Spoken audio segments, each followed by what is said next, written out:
రాజేశ్వర్, మాది ఐలాపూర్, తెలంగాణ, జడ్చర్ల జిల్లా, కొరుట్ల మండలం. మే 27 నాడు మిస్ అయిన మా బాబు ఇక్కడ సింగరాయకొండలో పాడుబడ్డ బాయిలో చనిపోయిండు. పోలీసుల ద్వారా వెలికి తీసిండ్రు. ఈ అన్న ద్వారా మృతదేహాన్ని పూడ్చిపెట్టడం జరిగింది ఈ యువనేస్తం ఫౌండేషన్ ద్వారా. మళ్ళీ ఈరోజు తవ్వి అతనే ఇచ్చాడు. మాకు పోలీసుల ఆధ్వర్యంలో మృతదేహాన్ని మాకు అప్పచెప్పారు. మేము మా ఊరు తీసుకెళ్తే మా సాంప్రదాయాల ప్రకారం మేము అంత్యక్రియలు చేస్తాం. ఈరోజు మనకి సింగరాయకొండ పోలీస్ స్టేషన్లో మే 30వ తారీఖున ఒక బావి దగ్గర ఒక అన్నోన్ డెడ్ బాడీ దొరకడం జరిగింది. దానికి సంబంధించి సింగరాయకొండ పోలీస్ స్టేషన్లో క్రైమ్ నెంబర్ 69/26 అనేసి ఒక కేసు నమోదు చేసి దానిలో ఇన్వెస్టిగేషన్లో భాగంగా ఇంక్వెస్ట్ పోస్ట్ మార్టం అన్నీ చేసిన తర్వాత అప్పటికి మాకు 2వ తారీఖు వరకు ఆగి 2వ తారీఖు పోస్ట్ మార్టం చేయడం జరిగింది. అంటే ఈ గ్యాప్లో మేము ఏం చేసామంటే ఈ ఫోటోలన్నీ కూడా అన్ని సోషల్ మీడియా యాప్లు, పత్రికలకు అన్నిటికీ ఇవ్వడం జరిగింది. చివరి కనీసం ఆ బిడ్డ ఎవరి బిడ్డో తెలియదు కాబట్టి వాళ్ళు కనీసం చేరాలన్న ఉద్దేశంతో మా వంతు ప్రయత్నాలు మా పోలీసు అన్నిట్లోనూ at the same time social మీడియాలోనూ మరియు ప్రెస్ కూడా అందరూ కూడా ఆ రోజు ఇవ్వడం జరిగింది. దాంట్లో భాగంగా మన యువనేస్తం ఫౌండేషన్ వాళ్ళు కూడా వాళ్ళ ఫేస్బుక్ పేజీలోను మరియు ట్విట్టర్ పేజీలో అన్నిట్లో కూడా వైడ్ పబ్లిసిటీ ఇవ్వడం ద్వారా యువనేస్తం ఫౌండేషన్ వారి ఫేస్బుక్ పేజీని వాళ్ళ తండ్రి గారు రాజేశ్వర గారు వాళ్ళ బంధు ఆ రోజు రాజశేఖర్ గారు దాన్ని గమనించి వారికి ఫోన్ చేస్తే వారు నా నంబర్ ఇవ్వడం వల్ల వాళ్ళకి ఏదో మాట్లాడి చేయడం జరిగింది. చేసినప్పుడు వాళ్ళు వచ్చి ఆ బాడీ, టీ షర్టు, ఆ లాకెట్టు అవి ఐడెంటిఫై చేయడం జరిగింది. వాళ్ళ బాబు మృతదేహం అని చెప్పడం జరిగింది.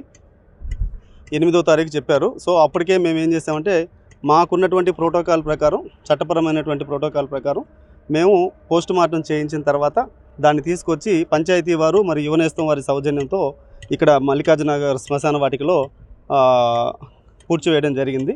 తర్వాత వాళ్ళ నాన్నగారు వచ్చి అవన్నీ చూసుకొని కన్ఫర్మేషన్ ఇచ్చిన తర్వాత, కానీ ఆ బట్టలు అవనేది మిగతా వాళ్ళు కూడా వేసుకునే అవకాశం ఉంటుంది కాబట్టి టెక్నికల్గా DNA టెస్ట్ చేసిన తర్వాత మీ బాడీ మీకు అప్పగిస్తామని ఆ రోజు హామీ ఇవ్వడం జరిగింది.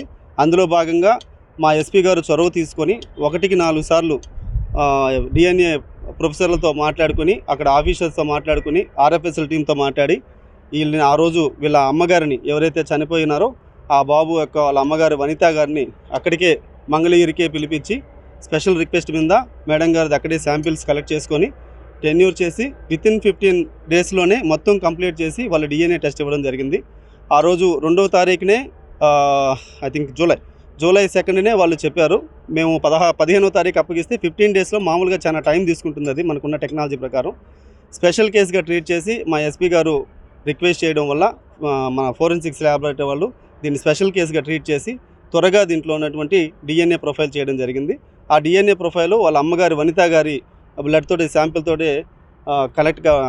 టాలీ కావడం వల్ల ఆ రోజే మేము 2వ తారీఖునే వాళ్ళకి 1వ తారీఖు నైట్ చెప్పారు, 2వ తారీఖున వీళ్ళకి ఇన్ఫర్మేషన్ ఇవ్వడం జరిగింది.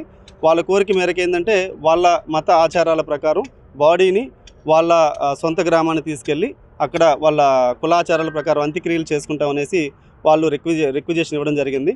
ఆ రిక్విజేషన్లో భాగంగా మేము లోకల్ MRO గారికి రిప్రజెంట్ చేస్తే ఆయన ఇవాళ వచ్చారు. MRO గారి సమక్షంలోనే బాడీని బయటికి మన యువనేస్తం ఫౌండేషన్ పిల్లల సహాయంతో బాడీని బయటికి తీసి పంచాయతీ వాళ్ళు, యువనేస్తం వాళ్ళు అందరి సమక్షంలో బయటికి తీసి దానికి ఒక రసీదు రాసుకొని వాళ్ళ నాన్నగారికి వాళ్ళకి అప్పగించి తగిన ఏర్పాట్లు చేసి వాళ్ళకి కావాల్సినటువంటి వెహికల్ ఏర్పాటు చేసి పంపించడం జరుగుతుంది. ఈ కేసు అనేది ఇన్వెస్టిగేషన్ దశలో ఉంది. ఇక్కడతో పాటుగా మాకు అక్కడ కాచిగూడ పోలీస్ స్టేషన్లో కూడా మిస్సింగ్ కేసు నమోదై ఉంది. ఈ 2 కేసులు కూడా ఇద్దరం కూడా కోఆర్డినేషన్ చేసుకుంటూ దాంట్లో ఇన్వెస్టిగేషన్ చేస్తూ ఉన్నాము. దీంట్లో అన్ని కోణాల్లో ఇన్వెస్టిగేషన్ చేసి దర్యాప్తుని ముగించడం జరుగుతుంది. ఈ రోజు వరకు ఏంటంటే వాళ్ళ తల్లిదండ్రులకి వాళ్ళ మత ఆచారాల ప్రకారం, సాంప్రదాయాల ప్రకారం అంత్యక్రియల కోసం బాడీలో తవ్వి ఆ రెమినెంట్స్ ఏమైతే ఉన్నాయో అవశేషాలు కానీ బాడీకి సంబంధించినటువంటి అవశేషాలు వాళ్ళకి అప్పగించడం జరుగుతుంది.